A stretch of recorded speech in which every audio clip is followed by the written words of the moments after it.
Arkadaşlar, yani lütfen çok yan yana durmayalım. Şu mesafeye dikkat edelim. Şimdiden başlayalım ki yani nasıl başlarsak öyle devam edelim. Ömer Hocam. Hangisi?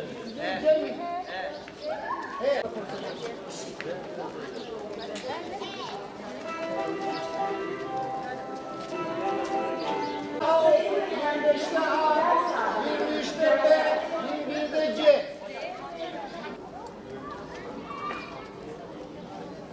Ana sınıfları varsa ana sınıfların kapısı şurada arkadaşlar. Ana sınıfları devam edebilir.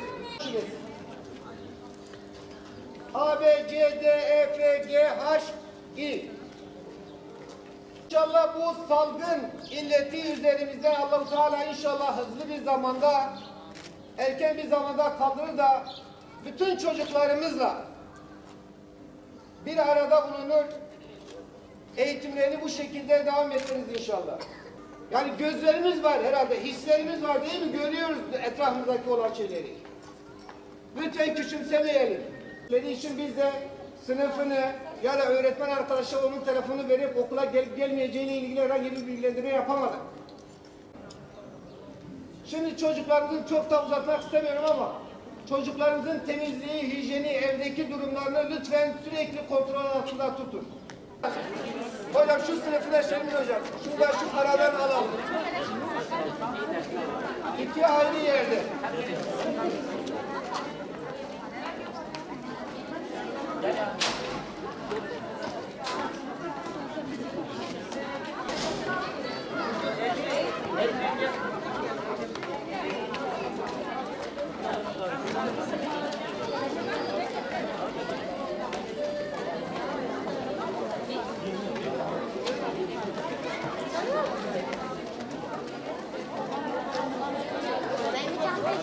Birbirinize çok yakın durmayın. Aranızda mesafe olsun.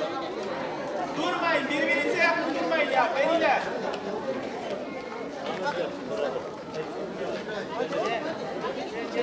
Okullar açıldı. Çocuklarımız okula başladı. Biz de onların gibi çok heyecanlıyız. Artı da çok tedirginiz. Bu hastalık yüzünden bayağı tedirginiz. İnşallah çocuklarımız açısından hayırlı olur. Bu hastalık yani biter. Diğer çocuklarımız açısından da çok endişeliyiz. Büyükler var, hepsi duruyor. Yani biz de veli olarak çok endişeliyiz şu anda.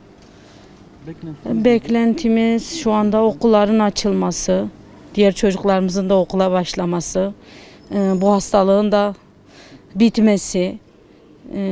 Rabbim en kısa zamanda bu hastalığı kaldırsın, çocuklarımız başlasın okullarına. Biz de huzur içinde böyle gönderebilelim.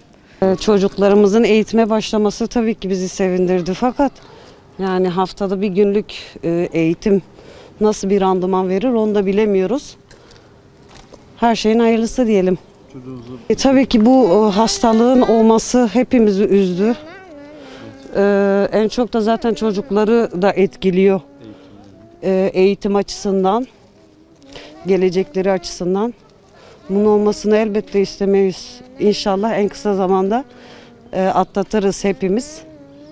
Eğitimlerine güzel bir şekilde devam etmelerini diliyoruz. Teşekkürler. Bir an önce bu hastalığın bitmesini istiyoruz. O çocuklarımızın eğitime başlamasını istiyoruz.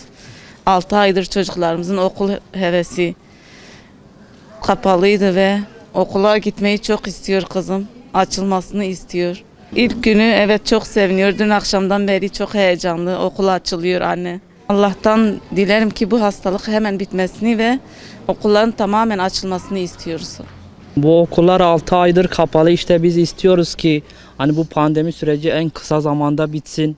Biz çocukların daha rahat okula gitmesi, daha sağlıklı, daha daha rahat, güvenli eğitim alması için. Yani biz bunu istiyoruz. Yani herkesin kendine dikkat etmesi, bu pandemi sürecinin en kısa sürede bitmesini istiyoruz. Şu anda çocuklarımızı okula gönderdik. Çok mutluyuz. İnşallah yani hep birlikte cıvıl cıvıl bahçenin dolu olması, yani böyle kısıtlı değil, parça parça değil. Yani daha düzgün bir şekilde gitmesini istiyoruz. Korona aşıdan kurtulmak istiyorum. Peki okul? Okulun açılmasını istiyorum. Okulun açılmasını çok sevindim. Okullar açıldığı için çok heyecanlıyım. Okula gitmeyi çok istiyorum. Okulları çok seviyorum. Okulumu çok özledim.